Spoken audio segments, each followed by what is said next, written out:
Stocks coming off a record-setting week as Fed officials defend the central bank's decision to cut interest rates by 50 basis points.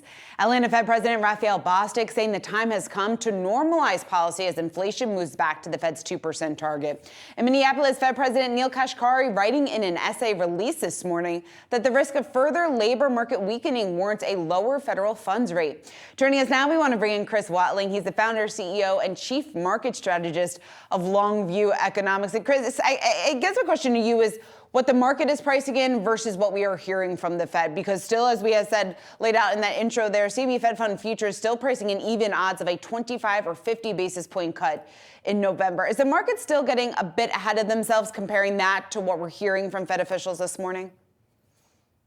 Yeah, look, I mean, the market's pricing in. I think the market's sort of deeply divided. It's sort of poised on in between pricing in a recession and a soft landing. I mean, if you think historically, in a soft landing, you would have 1, 2, or 3 rate cuts. In a recession, you have 500 basis points of rate cuts. But the market's pricing in a sort of aggregate out to the end of next year, about 250 plus, including the 50 basis points we just had. So, they're looking for a couple more this year, maybe 150 in there, but 225s. I think the asset prices, the bond market, the equity market, there's deeply divided debate about where we go from here. There's a lot of confusion out there. So I would say the market's poised in between those two scenarios. Is the US economy going to achieve the Goldilocks soft landing, or is it going to actually roll over into a recession? Yeah, Chris, what does that tell you about the terminal rate, especially given what you were talking about with the markets trying to price in a few percentage points of ultimate cuts at this point as the Fed has initiated that cycle?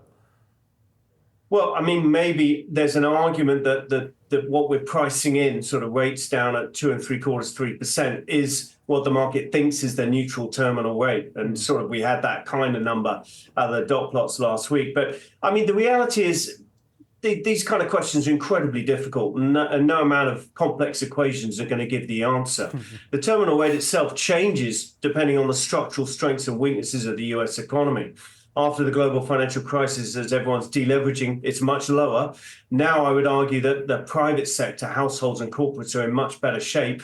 The terminal rate is probably higher. So I would guess 2.5 to 3 is a sort of reasonable number. But I think the market's got more to think about before it gets to that question. In other words, are we going to have a recession, or are we going to have a soft landing? Or actually, there's a third scenario. Maybe this US economy is clearly slowing at the moment, but maybe it can reaccelerate quicker than people think, which I think is an interesting one to ponder, and quite important for a whole load of asset classes, including equities, bonds, gold, all of these. So yeah, terminal rates, it's a great debate, but I think there's more to think about before we get to that point, if you like. Chris, given the 3 scenarios that you just laid out there, and given the uncertainty that we are likely to see here over the next several months, what advice do you have for investors? Are you giving your clients right now, just in terms of how they should be positioning? Well, I think it comes down to your view on that US recession or soft landing call. And we're minded to believe that actually this economy can start reaccelerating almost on its own, not with a few rate cuts, just not a full sort of panoply that's priced into asset prices at the moment. So maybe it's another 50, maybe another 75, and so we're watching very closely lending data.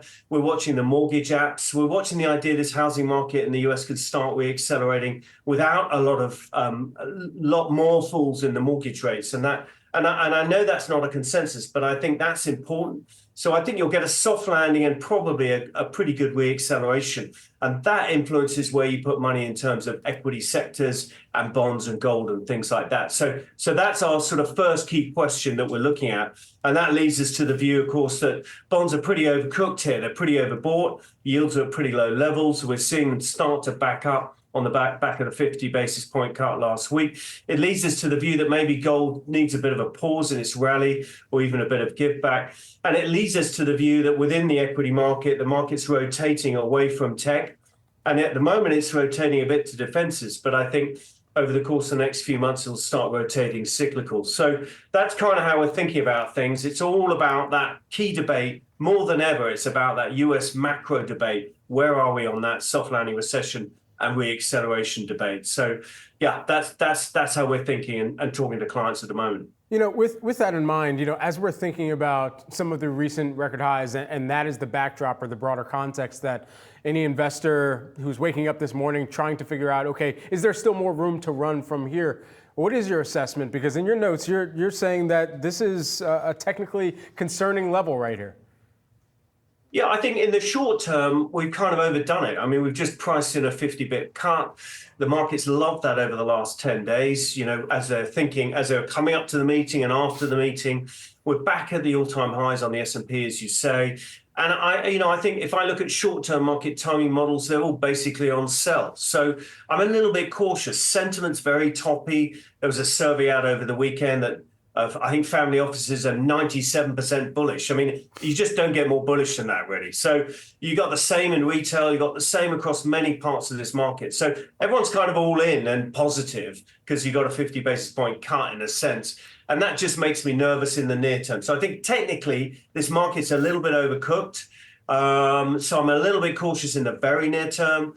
But if you look out 12 months, I think there's a lot of interesting prospects across the global equity market, actually, and particularly outside the US. But we're going to get that rotation, as I say, and I think that'll be good for a lot of the equity indices around the world and a lot of cyclical markets.